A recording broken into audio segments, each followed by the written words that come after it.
Netflix takes victory lap through Seoul with massive Squid Game parade.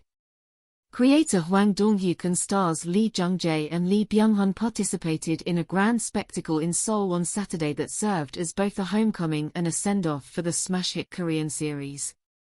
Would all this really be for one TV show?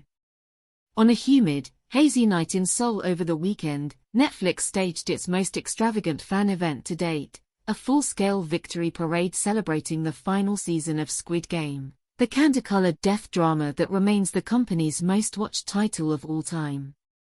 Stretching nearly a mile, the spectacle featured over 450 performers, airborne displays of Squid Game iconography, phalanxes of pink-suited guards, a brass marching band blasting the show's eerie anthems, and a 25-foot-tall Young-hee doll with laser beams shooting from its eyes. The procession began at the city's historic Gwanghwamun Gate and marched into Seoul Plaza, culminating in a massive fan celebration starring Squid Game creator Hwang Dong-hyuk and 25 of the most popular cast members from across the show's 3 seasons. Netflix says the event took nearly a year to organize in collaboration with the Seoul Metropolitan Government, and that the crowd surrounding the parade swelled to as many as 38,000. On the ground in Seoul, the moment felt so improbably outsized that it was hard not to impute broader narratives to the spectacle. Perhaps this was more about Netflix finally throwing itself a victory parade for its decisive triumph over the legacy studios in what was once cringingly referred to as the streaming wars. Or, thinking local first, as Netflix always does with its international content strategy. Maybe the Netflix logo beaming over Seoul City Hall was just the natural endpoint of a US tech giant's full-scale takeover of the Korean entertainment industry, coyly disguised as an act of benevolence. At other moments in the evening, which included immersive video projections, star Q&As, dance sequences, an a cappella rendition of the Squid Game theme, and the crowd constantly going nuts, the celebration had the air of a raucous music festival. One where every band and DJ was Squid Game. However jaundiced the perspective of the Seoul trade reporter in attendance, though, the vibe among the stars on stage and the legions of fans who turned out for the party was purely joyous. This has been a 5 or 6 year journey for me and I have so many fond memories, Lee Jung-jae, who plays Squid Game protagonist Song Ji-hun, aka Player for 56, said from the stage. I've been doing promotion and interviews in many countries these past weeks, but watching the parade just now, it finally started sinking in that this is the finale and it's all over, he said. I'm very grateful.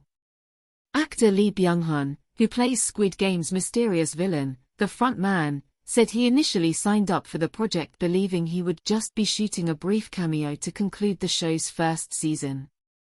But after that season became a global phenomenon, he realized his journey was just beginning. When seasons 2 and 3 were greenlit, I realized I had to dig deep and understand the role, and that's when I fell in love with this character, Lee said. And although he's been one of Korea's biggest stars for over 2 decades, Lee said the Netflix hit held special significance in his long career. Squid Game made history for Korean entertainment and being part of that has been an incredible honor, he added. Content creator Brian Skabesh traveled from Mexico to South Korea for Saturday's event. Once in Seoul, he participated in a contest of Squid Game-themed challenges with over 100 international influencers and won the honor of being among 20 to walk in the parade in Young-hee's shadow.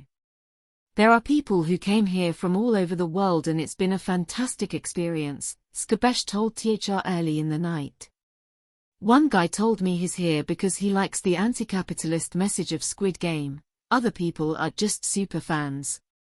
Skabesh said he had never experienced Korean content before Squid Game, but he fell in love with the show while binging it with his sister, after she suffered an accident and was stuck at home recovering. We both got hooked and it became this thing we bonded over, he said. Later, Skabesh created a YouTube video with his influencer friends of their dogs participating in a mock version of Squid Game. The video was a hit and gave his channel a significant boost. It connected me with K-content fans, who I learned are a really great audience, he said. The scale of Squid Game's success is indeed unprecedented.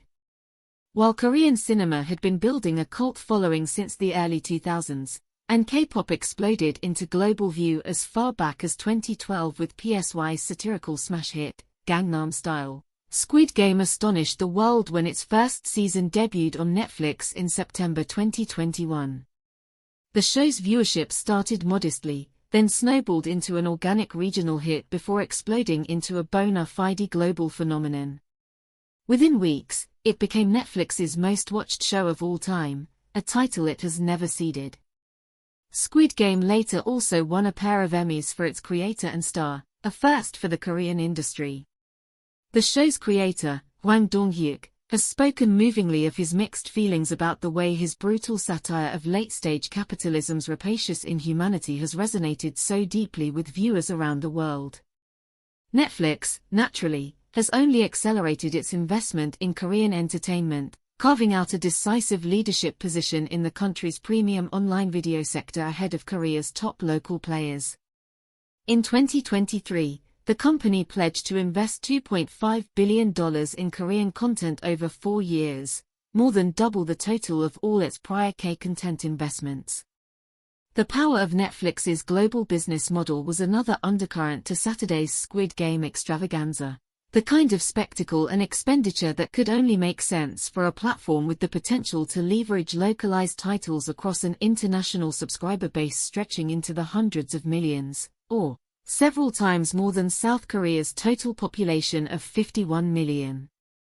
The runaway success of Squid Game's first season heaped enormous pressure on Hwang, who famously writes and directs every episode single-handedly. But Season 2, which took a full 3 years to make its way back onto global screens, nonetheless delivered, setting a new Netflix record for the most views in a title's premiere week, and eventually rising to become the platform's third most popular show of all time. Squid Game's fate returned to the audience last Friday, when Season 3 launched worldwide. It was a really long journey, and I put my heart and soul into this work, Hwang told the crowd in Seoul on Saturday. Now that it's all over, I have a bittersweet feeling, but I also feel a lot of relief. Not long after the director and his cast made their exit, the stage's huge video monitors flashed a "Game Over" message above the crowd. Whether Squid Game, Netflix's most valuable piece of IP, is truly over remains to be seen. A mysterious cameo from Cate Blanchett near the end of the finale, along with widespread industry chatter about a potential deal for David Fincher to direct a spin-off, would certainly suggest otherwise. For now, Netflix is staying quiet, basking instead in what one imagines as the pink glow of Season 3's soaring viewership stats.